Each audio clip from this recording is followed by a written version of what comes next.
now joined by Hugh Harper, the father of 14-year-old Leona Harper, who lost her life in the tragedy.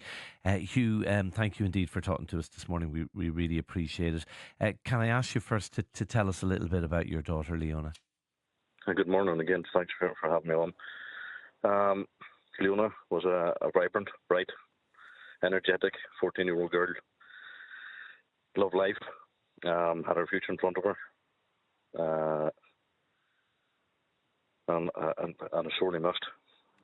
I'm sure, and I'm sure I can't even imagine how difficult the last 2 years have been, Hugh.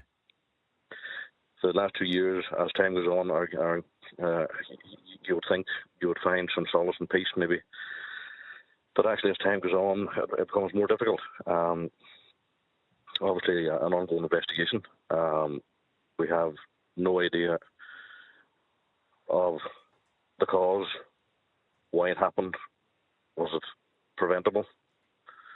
We live with these questions every day.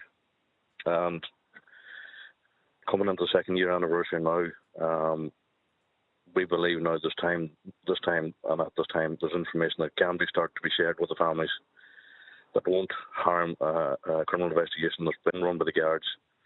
And we need answers, and we're looking for them now rather than later.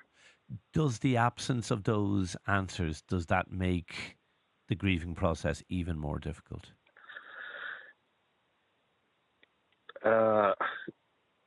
Yes, and I can give you a brief explanation why. Leona, at 14 years of age, went for a sleepover in Creeslough. She went to a shop to get an ice cream, and she didn't come out of that shop alive.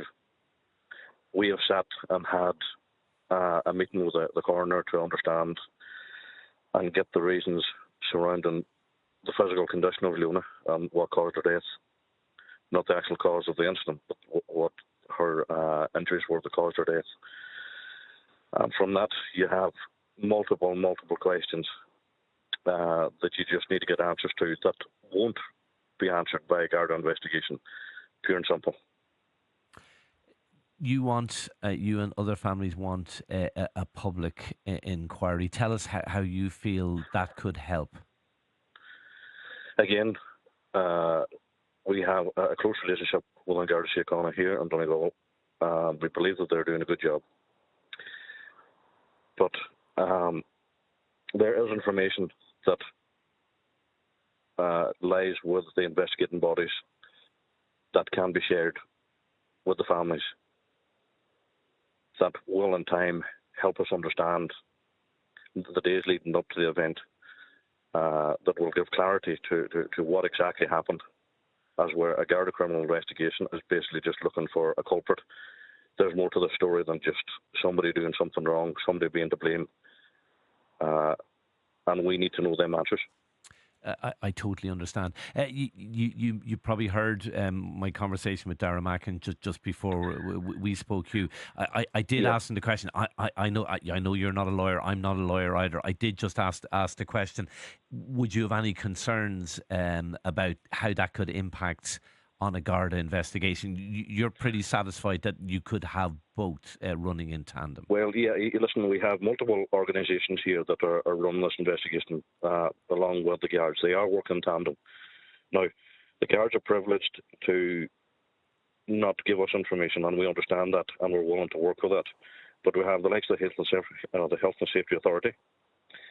We have an explosion expertise group that came from a foreign country.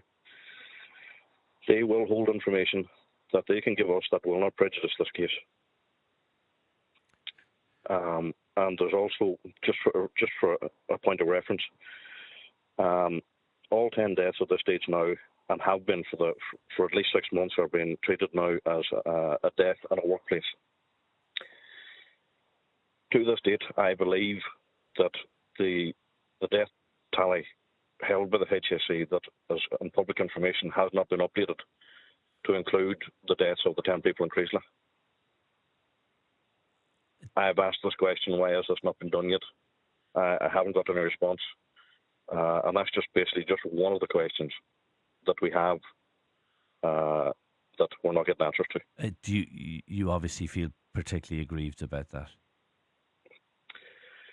I'm concerned that the update of that tally with the Health and Safety Authority has repercussions. Just from my understanding, when I go to work, if I want to go onto a building site, I have to sit and do a safe pass to qualify to get onto a site. And then safe passing meetings and training courses, you're always given a list of the previous year of the amount of people killed or injured in a workplace. And it's not a defining argument point, I understand that. But if that's not been done, and we can't get answers to why that hasn't been done, we have other questions that I'm not going to go into right now that we also need answers to. And we feel that just haven't been done.